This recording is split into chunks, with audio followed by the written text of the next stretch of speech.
Hi, I'm here with Chris Cabrera, and this is Cindy Patness at Illuminate Ventures. As we told all of you guys, we wanted to have an opportunity to share the lessons learned, the best practices from people that we know and love, who've been prior founders in our portfolio that have successfully made it through one of these really difficult economic turmoils before. So Chris, as many of you know, is the founder and CEO of Xactly. We became an investor in that company very young in the life of the company. I was involved on the board there from pre-financial crisis days, during the financial crisis, and after, and watched Chris really quite masterfully work through some of the steps there. Following that, you might know he took the company public. Then it became really a trophy in the Vista portfolio, and Xactly is now one of their platform plays, acting as an aggregator of lots of other capabilities and building a great platform within that SaaS environment. So I'm going to just welcome Chris. Thanks for being here. Hey, it's great to see you again, and good to think about all those good times we had. So happy to be here. Well, I'm sorry to focus you a little bit on some of the tougher times, but I think it's going to be super valuable, some of our other portfolio CEOs. So let's go back in time and take ourselves back to maybe late 2007 into early 2008. Maybe tell me a little bit about what stage Xactly was at that point in time. How big, revenue, employees, that kind of thing. Yeah, so I'll go a little bit by memory, and you might be able to help. But we founded the company in 2005. We spent the first year developing the product, as you know, and started selling in earnest in 2006. So we really, by 2007, we were maybe doing, $5-6 million in ARR.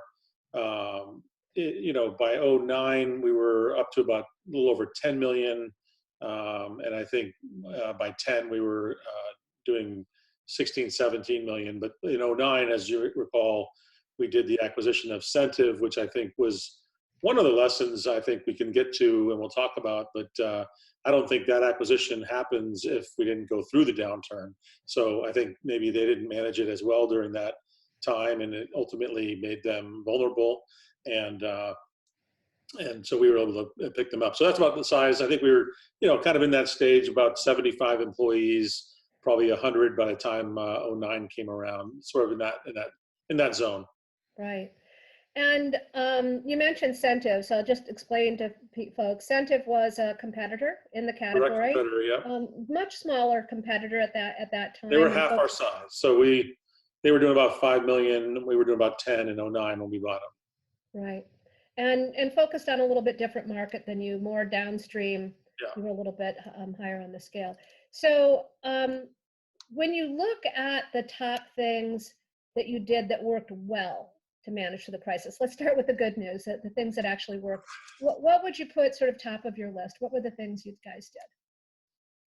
Well, I think a couple things. I think when I go back, I founded the company at 37, so I probably was not even 40 at the time, maybe just turning 40. So I was really looking to the senior people, the board members, the people that were in the VC community for some guidance, because this was certainly my first time through it, and I hadn't been a CEO very long at that point. So that was one thing I think we did well, was we listened. We didn't try to just think we knew it all. I think the second thing was we really focused on the customers. We recognized that as a SaaS business, we had to have the renewals. We had to, make sure we didn't lose what we currently had. We knew we might, run through some tough waters in terms of getting new customers, which I'll talk about. Actually turned out to be a good story there. But I think those are some of the things we did really well, was just being open to kind of reinventing ourselves through this process and being really laser focused on kind of circling the wagons around the customers and making sure that they were having a good experience no matter what else was, going bad in the world. Those are the two top things I'd say. And Chris, at that point, were most of your contracts annual subscriptions? Yeah, we've always only had annual. We've only signed very, very few quarterly and monthly. Ironically, We just yesterday signed a quarterly deal. We haven't done one of those in a long, long time, and it kind of gives you a sense of the state of the times. And we'll get to that, I know, but I wouldn't normally have done that, but I think at this stage, with everyone so freaked out, you kind of take what you can get. And so, but anyway, back at that time, we were primarily doing annual contracts, but we were literally doing annual contracts, full stop. Today, of course, we do 5-year contracts is kind of our standard. Our minimum is like 3 years. I wish we had implemented that kind of thinking back in the early days, but we just didn't even know you could ask for that. We were just kind of dumb and thought that 1 year was the way to go. And of course, it was early days of SaaS. Yeah. So the market's come a long, long way, and today customers are much more accustomed to having longer contracts. So do you think even an early stage company, a company maybe like the stage you were at, doing 5 to 10 million in revenue, can make that ask and ask for a 2-3 year agreement? I do. I think so. I think, it's like we ask for 5 and we settle for 3, but we do that. And that's a big change for us that we never did before. While we're on that topic, just, because it's something I'm passionate about, we also ask for annual increases, which we didn't do back in the day. And so, we just literally, our big thing was you should sign a 2 or 3 year deal, and that way you lock in the price. Well, we don't think that way anymore. There's no such thing as locking in a price. You're going to get a 5% annual increase, and the only way to stop that is by signing a longer term, we'll limit it to 5%, but it's a totally different way to think. And, now we're, of course, well over $100 million. And so when you get that 5% on the base happening every year before you even get out of bed in the morning, it's a game changing kind of. Yeah. And when you're running at those kinds of numbers. I would tell my 37-year-old self, longer contracts, and make sure you get those annual increases built into the contract. And you won't get it every time, but if you ask for it 100 times, you'll get it, 70 of them. And that's a heck of a lot better than 0. That's awesome. What do you think about how long, when the financial crisis started in late 2008, how long did you think that was going to last? Boy, we were so naive. We didn't think it was going to last that long. We really felt like, this was going to be a few quarters at the most, and, everything was going to, kind of be rosy again. And so in hindsight, that was another mistake of ours, is that we didn't, no one really knew the underlying financial, as that onion kept getting peeled, and every layer was in more bad news. And then, of course, when all the financial institutions started going under, it just seemed like it just went from bad to worse. And it took us a little bit of time to realize, to have that sink in as to how long we were going to be in that soup. And of course, as it turned out, it was multiple years of pain, and for the whole world and economy. And to some extent, you could argue, it extended even beyond that. Mm-hmm. Yeah. And if you look at it today, how are you looking at it differently? There's a lot of uncertainty, obviously. Nobody knows how fast and what the recovery might look like, but how are you thinking about it? Well, it's a great question, and I'm trying to be, as introspective as possible, and try to learn from the things in the past, but also recognize that I really think this is a very, very different situation. I think that, as much as we didn't understand it last time around, and we didn't understand the gravitas of it, and we certainly didn't understand the underlying financial, troubles that we were about to have, hit us, I really don't think that's the case here. I think this is a case where the underlying fundamentals are actually pretty darn good. We're heading for, the stock market, at 30,000, just over 29, and today it's at 20, so, but it's all because of this fear and panic, and I don't mean to minimize that in any way, because it's real, and it's a tragedy, and it's, but if you look at the signs of, China, even, I think yesterday they had a single new case, just one. And so they're already kind of past that hump in the curve. And I truly think that as the US gets there, I do think you're going to see this come back in a way that, not overnight, but not the lingering, at least I truly think it won't be the same as the financial crisis, because it had these underlying things that I don't think you have here. Now, there's lots of people. I was on the phone this morning with a prospect that we're about to close, and he was lecturing me on how, we were already in 11 years of a bull market, and, blah, blah, blah. I don't subscribe to that, because, we took this company public in 2015, I remember. as you know, and all I heard then in 2015 was, we're in the 11th inning of a bear market. There's no way it can keep going. Of a bull market, there's no way this can keep going. And here we are, 4 years later, we're still going. Prior to this unique event happening. So I just don't subscribe to that. And I think nice thing is we've officially gone into a bear market, and so we can stop saying that we're in the 11th or 18th inning of this ball game. So I don't know. Maybe it's the ultimate optimist in me, but I really do think that we are that this isn't going to be nearly as long or as deep or as bad as the last one. I think that we got to get through it, and everyone's got to sequester and stay home and make sure that we do flatten that curve and all those kind of things. But I'm pretty positive on the outlook. Yeah, thanks for that. Yeah, I think a little optimism doesn't hurt, and it's also not such a bad time to be a private company. Well, that's for sure. And I really I feel badly for some of my public brethren. I watch these stocks, and boy, they are. I mean, I was buying yesterday because I was like, these prices are ridiculous. You've got these hundreds of millions of dollar annual SaaS companies trading at 2x. That's just, it's ridiculous. So I felt like those are good buying opportunities. So this brings up an interesting comment. Like, what are the pros and cons of being a SaaS company in this kind of a downturn? Because there are trade-offs for sure. Yeah, I mean, I agree. And I think, this is why I think I probably should have prefaced everything I just said a minute ago with, it really depends on what market you're in. Because even Vista, there's 66 companies within the portfolio. Some of them sell only to education. Some of them, sell to, hotels, and those travel and entertainment, right? For a very long time, right? So I think a lot of it depends if you're selling to retail, for example. People are getting laid off right, left, and center. So a lot of it really depends on the sectors that you're in.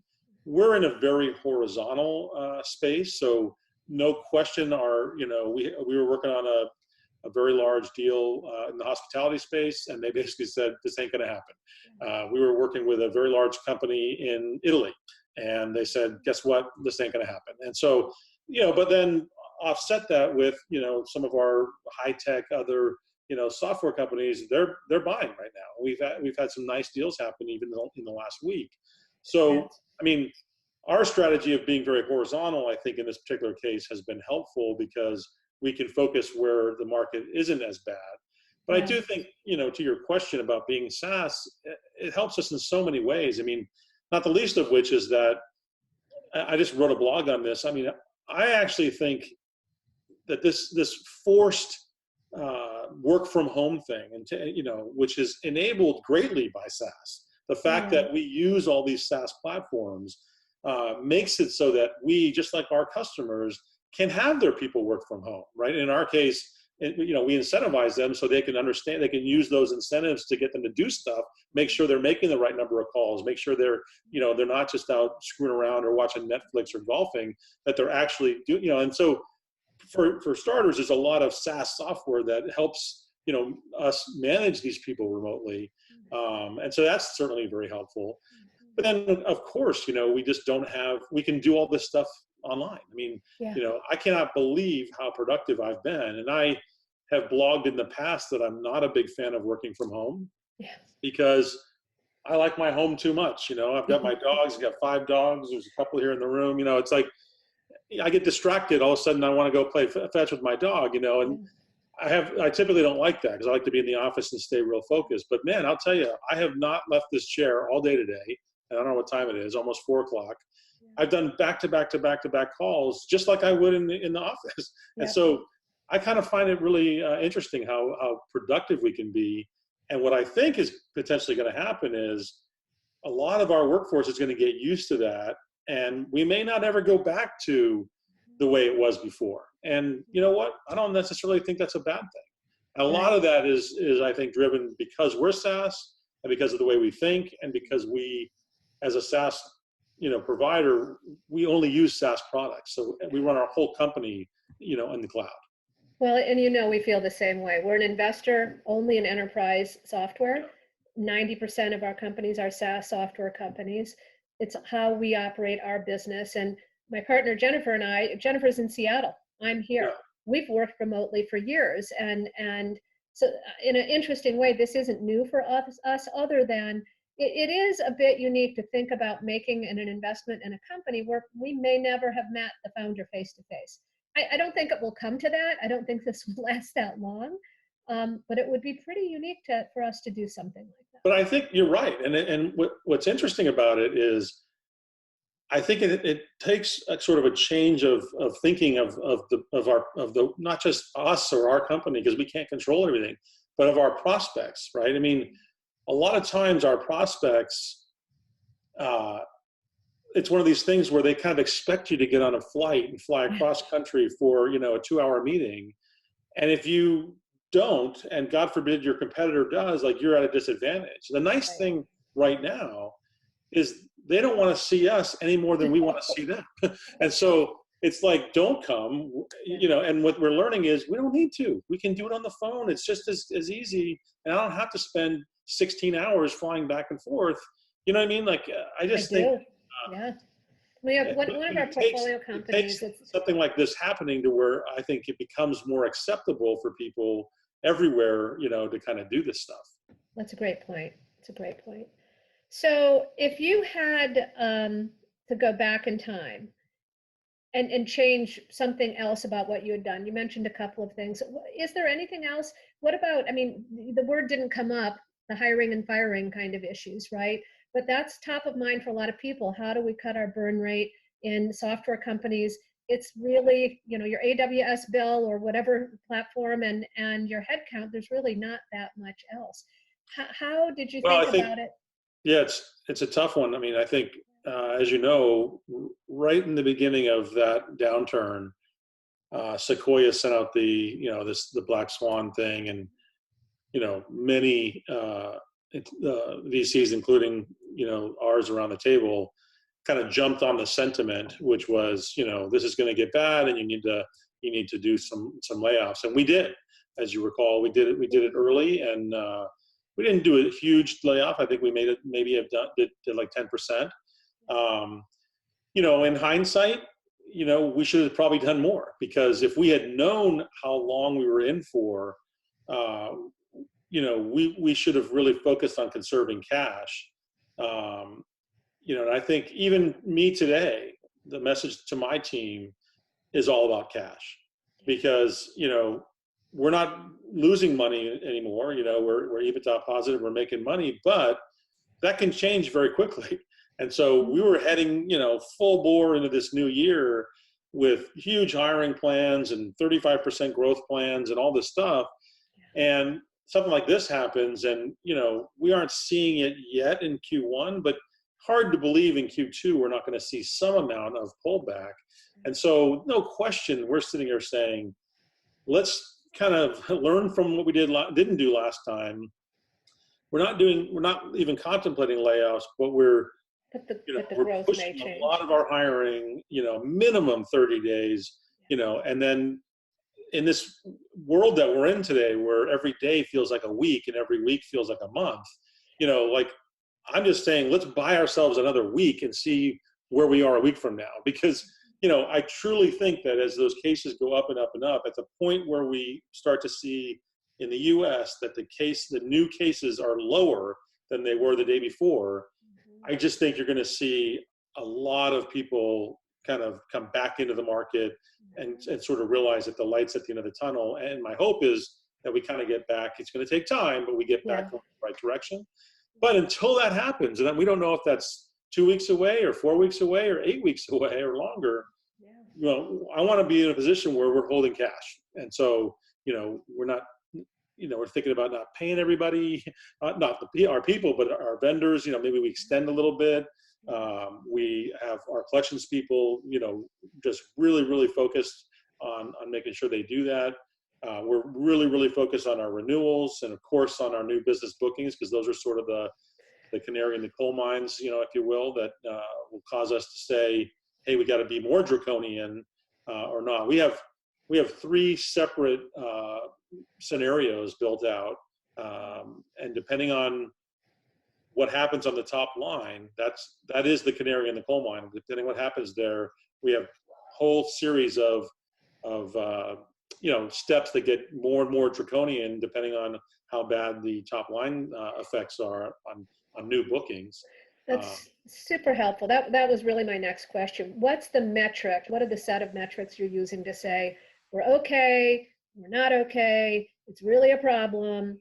And I guess top line is your primary one. It really is, because I think that, I really do think that's the canary in the coal mine. I think, collections, we kind of expect that we'll probably take a little bit of a hit there, but to me, that's not really a defining, but when you talk about new business bookings, that really is the indication of the future. And I think that, to me, that's kind of what we're saying is the number one sort of driver of what we're going to do. And so McKinsey came out with a pretty good, viewpoint of this whole scenario, and they built these three cases that sort of said, hey, the best case scenario is that this thing impacts us in Q1 and Q2, and then we're good. The middle case is it goes into Q3, and the worst case is that it goes all through the 4 quarters. And so we've already built out plans for each of those 3 scenarios. That, as I said, God forbid we get to the 3rd plan, then of course we would really be tightening the belt pretty severely. But I'm hopeful it's not going to get to that. Right. So let's switch direction for a minute and assume one of those McKinsey plans actually plays out. I'm not even going to say which timing. And you're seeing the light at the end of the tunnel. You're seeing some signals. Maybe it's that the virus isn't replicating at the rate that it is now. Maybe its top line begins to inch a little bit forward faster than you thought. What are the steps you think are really important to take at that point to basically take advantage of? And you mentioned the acquisition that Xactly did. What other things might you be thinking about this time around? Yeah, well, I mean, I wish I had some targets in my mind as far as acquisitions. We've done 3 more, as you know, in the last 18, 24 months. So I'm not really in the market to do that right now. But if I thought there was something, I mean, I think there's a lot of companies that don't manage through these processes very well, or they aren't funded to kind of make it through the desert, depending on how far it is. And so it can become a buying opportunity for people that, if you have some reserves to do that. So, we certainly would maybe take a look at those kind of things. But, for me, I just feel like we're still growing this business in a big way. I'm just looking for those signs. When the cases start to decline, I just think that's a dramatically positive sign that we're going to get back in business. And we're going to start immediately at that point hiring. We're going to start growing, our sales teams, because again, right now the indications are still very positive. We're doing a lot of business, and we did also in 08, 09. I want to be clear. Again, it goes back to each business is different. We're in the business of helping people make their salespeople more productive, and so even in the 08, 09 downturn, I can remember large companies were laying off their sales teams, and then but yet they were investing in Xactly because they were saying, hey, even though we only have a smaller group left, we need them now more than ever to be productive. So if we ever needed your software, we need it now when things are really tough, as opposed to when everything's going great. And so I've always kind of talked about that experience as a little bit of the idea that we were somewhat recession proof. And so I think we're seeing a little bit of that happen even right now. Yeah, that's awesome. So things that impact top line revenue in a company where that's their primary concern are important. we have another company in our portfolio that is helping companies deal with supply chain disruption. They're a procurement platform that enables companies to really broaden and deepen and really rapidly expand their supply chain, which is really critical for people right now. They're getting inbound calls from all over the country, which is just remarkable for a small business. Yeah. Well, I don't have other questions. Anything else that you want to add? You think we should be asking about? The only thing we haven't talked a little bit, at all about is just the leadership piece of it that I think is so critical during this time. And I'm so thankful for my friend at Zoom that, has run an amazing company, and we're using it like crazy, as is everybody. But, as an example, like every single morning, from 7:30 to 8:30, my senior leadership team is on a Zoom. All of our cameras are on. We're all there. We're talking. We're discussing what's happening the day before, what everybody's hearing in their different regions, and what we're going to do for that next day. And I think in times like this, normally we'd have a once a week, Monday morning senior staff meeting, but we're doing it daily right now because it's so uncertain and things are happening so fast every day that I just think that's critically important. We're doing, on Thursday, I'm bringing together everybody who's a senior director and above. So it's like 55, 60 people on one giant Zoom. All their cameras are going to be on, and we're going to have a 3.5 hour meeting to talk about, the State of the Union, different things, but also, and probably most importantly, how are you communicating with your teams? How frequently are you doing it? What are you doing with your teams to check in with them, to make sure that they're not just, because it's very easy to get depressed. You watch CNN for a few hours and you just want to blow your brains out. It's like, I can't take it, right? And so you have to get people out of that zone and keep them positive and keep them thinking that, the world isn't going to come to an end and the sun is going to come up tomorrow. And you know what I mean? And I just think that's super, super important right now. And I think the more people you have and the more dispersed they are, the more important it is to get them on the phone and keep talking to them. We're doing a lot of stuff through Slack, a lot of communicating through Slack, a lot of sharing. We've been doing these virtual happy hours. So at 5 o'clock, everyone gets on, with their video and they have a beer, and no one's spreading any virus, but at least, you're staying a little bit social, which is kind of important when you never see people face to face anymore. Yeah, I get it. I was supposed to be leaving for Hawaii today, and a group of people that I was to be there with, we're doing a call on Thursday, and I'm debating what Hawaiian attire I'm going to put on for our video. Yeah. I think it's important, right? That's right. Yeah. Okay, Chris, thank you so much. This is really awesome. So helpful of you. I wish you and the family and all of the Xactlyans well, and really appreciate your time. Cool. Well, thanks very much, and best of luck to you as well. Stay safe, and we'll talk soon. Take care. Okay, bye.